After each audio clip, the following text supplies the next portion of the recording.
Alright. Last one. Planeswalker Party. So this one and the enchantment ones I'm hearing are like the sleeper hits. Like not what anyone was hyped for, but what they're gonna like going out.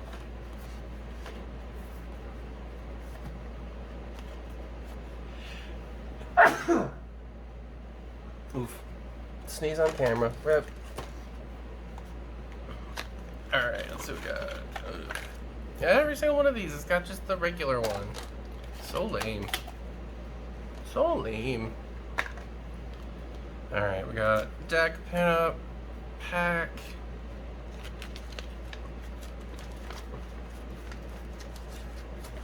He's a wizard, Harry. Probably gonna throw those out. Those posters. I'm not vibing with them really. Cool. Garbo. All that glitters in foil. Personal tutor. Nice. Not too shabby.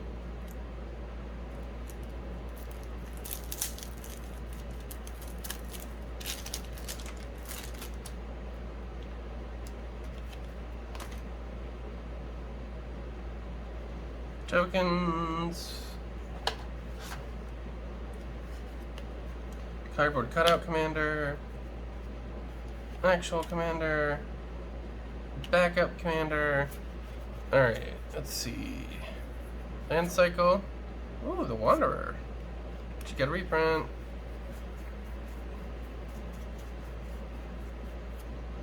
Teo. Nice. Is that also? Branos.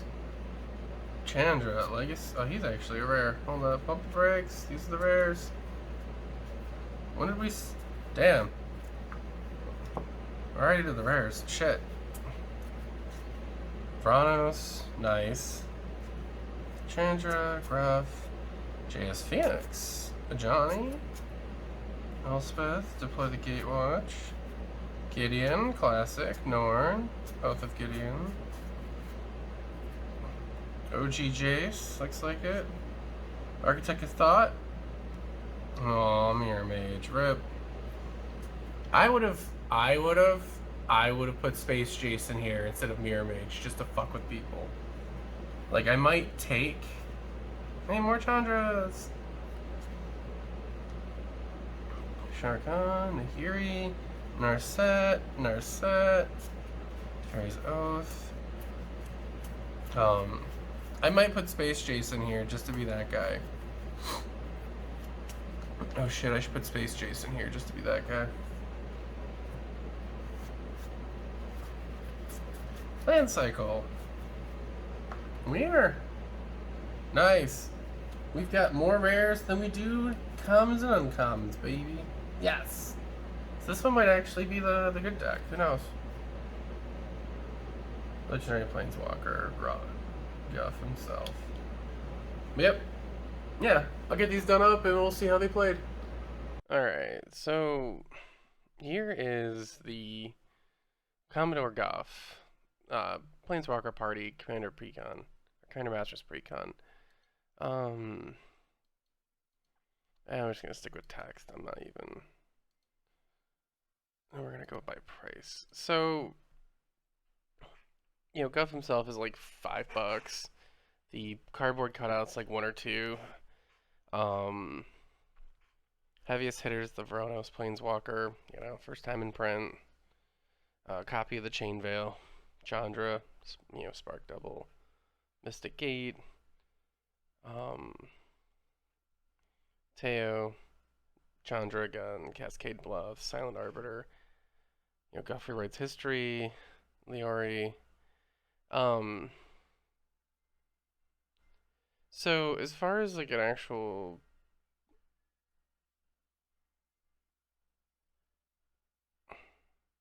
this deck kind of sucks.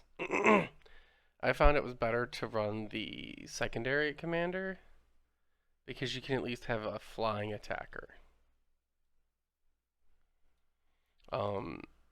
Across 6 games, I drew only 6 of the 17 planeswalkers. It needs more. Like, it just, if you want to run Guff, you need to stuff this thing to the gills. It has 17 in the 99. Um,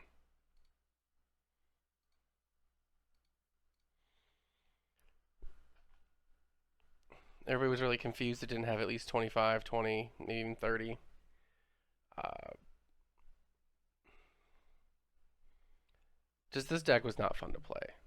Every time I either wasn't drawing planeswalkers or it was just getting shut down, and the couple I could draw were wiped out super early. So, and then like no one screws with Guff because you don't have any planeswalkers out for him to really do anything with. The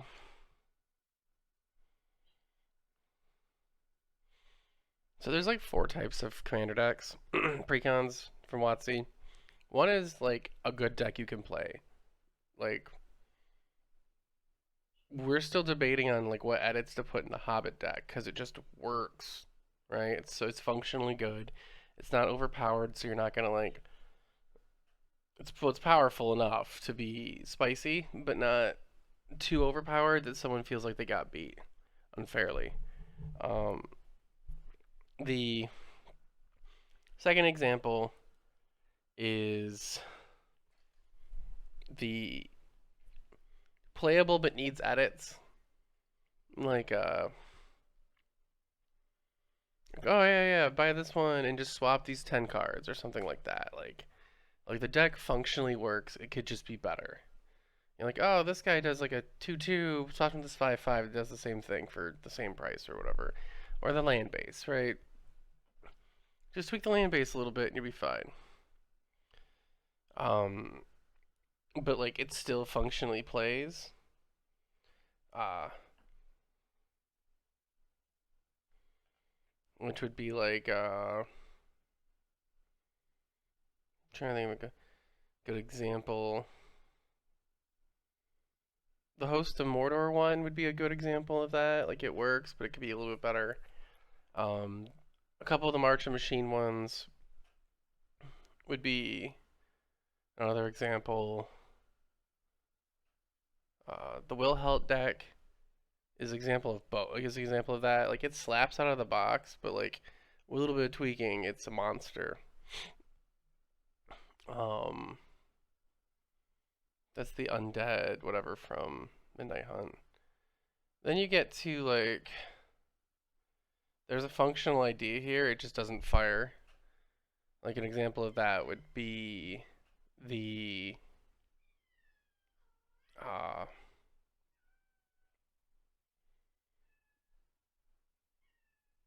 uh, spirit one from uh, Crimson Vow. There it is. Whew, I had to think there. The other ones, then there's like the last category is I bought this bitch for parts, and that would be like the Dominator United ones, right? Like you take the land base out of the one deck, and then you take the creatures out of the other, and put Joda as the commander, and boom. But you've parted them out. They don't even function as their own initial decks. And you get some that are like in the weird middle zone, like the Kamigawa one.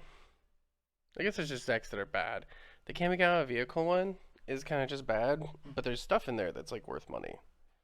And that's how I feel about this Commander Guff one.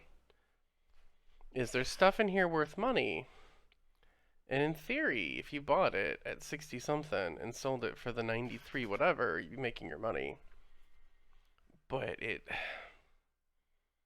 it's a bad deck, and I've already like this is the fastest I've ever just destroyed a deck, like tore it apart.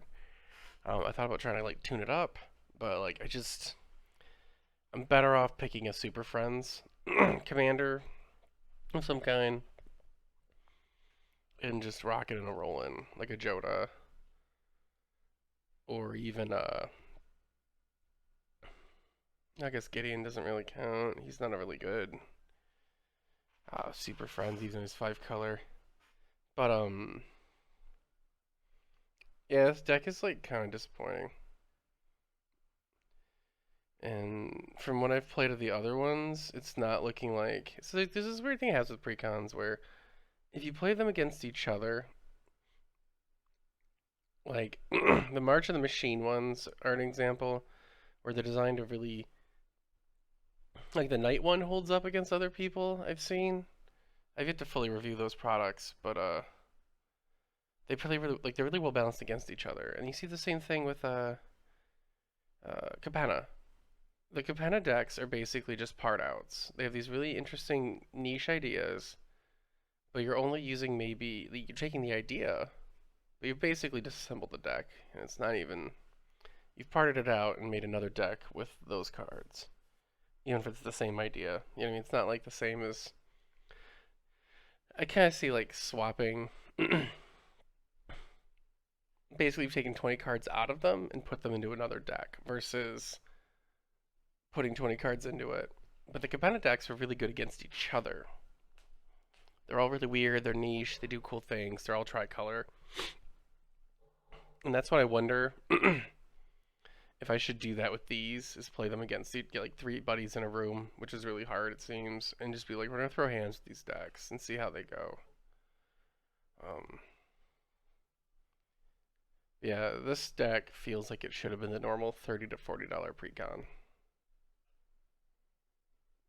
Maybe then I could recommend it, but at 60 it's still so it's hard to so from a value perspective, you pay 66 bucks, you get $93 worth of shit. So like right now there's a value add carve out. But like if you're going to like try to play with this and like this is baby's first commander deck, no, this is a bad product for that. A really bad product. And it just stings that MSRP quote unquote is $80 for this piece of shit when the Hobbit food deck is way more fun and costs $30 less. If you can find it for MSRP or whatever. I think it's like 54, so maybe $25 less. But you get my gist. And with that, I thank you for watching and you have a good day.